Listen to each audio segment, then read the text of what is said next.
children, in last chapter and this chapter, we learned about the reproduction and also we learned the process by which a baby is formed, isn't it? We learned how. Now, you may be wondering, the babies are formed in same way, but how they are becoming the boys and girls, how a boy and a baby girl is formed. So now we are going to learn about that. That is determination of sex of baby. That is determination of sex of baby. Determination of sex of baby. Determination of sex of baby. Sex of baby. So now we are going to learn about how a baby boy and how a baby girl is formed.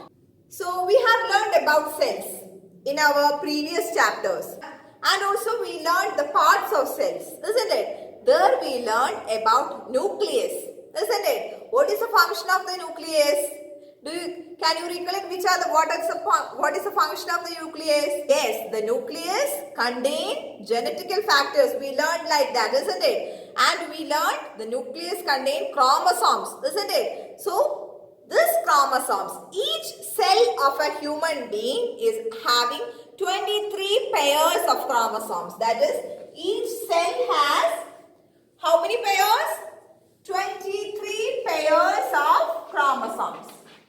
23 pairs of chromosomes. That means how many chromosomes? 23 pairs of chromosomes means how many chromosomes will be there? Yes, 46, isn't it? 46 chromosomes.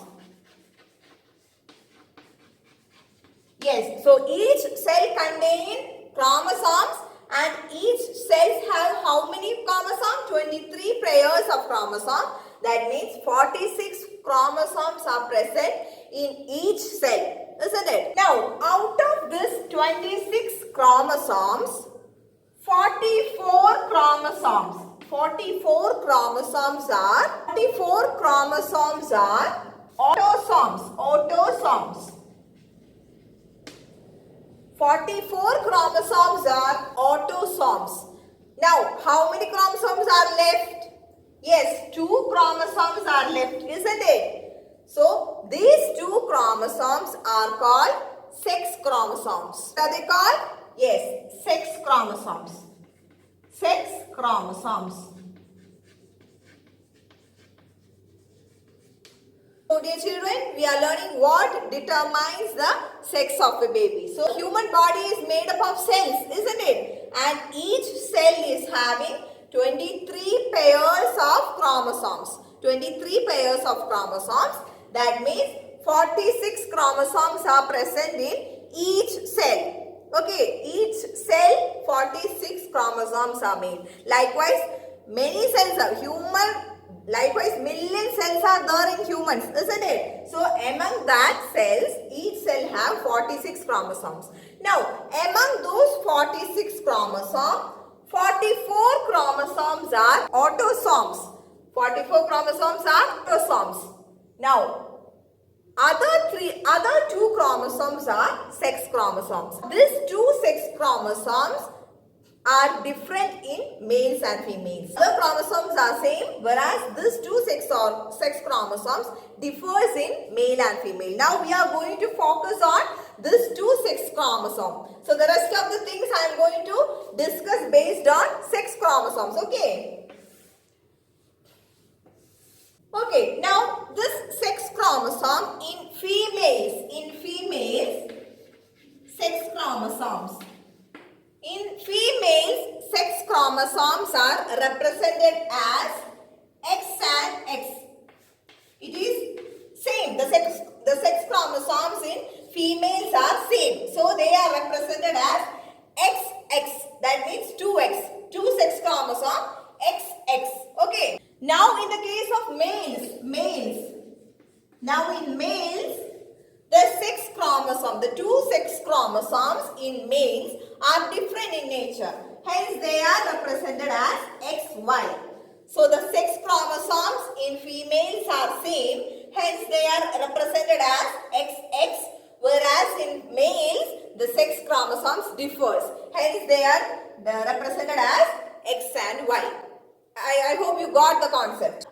So we know in reproduction both the females and males are contributing, isn't it? In sexual reproduction both the parents are contributing, isn't it? So in females the gamete formed will be always X. In females the gamete formed will be always the sex chromosome. What the females contribute will be always sex.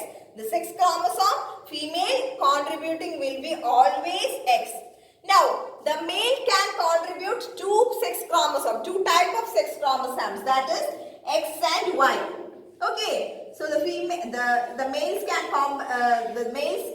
contribute X chromosomes as well as Y chromosomes, whereas the females can contribute only the X chromosomes because they have only the X chromosomes, isn't it? Now, what will happen during fertilization? During fertilization, if the sperm containing the X chromosome meets the ovum, what happens? Fertilization, if the sperm containing X chromosome meets the female ovum, what will happen? XX will be formed, isn't it? XX will be formed. X from male and X from female. What will be formed? XX will be formed. That means the baby will be female. A girl baby will be born. Whereas if the Y chromosome meets with the X chromosomes of the female, what will happen? XY will be formed.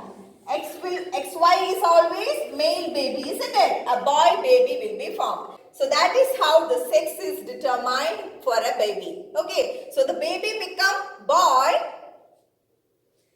if the sperm is X chromosome, if the sperm contains the XX chromosome, whereas baby become girl if the sperm has X chromosome, whereas the baby become boy if the sperm has Y chromosome.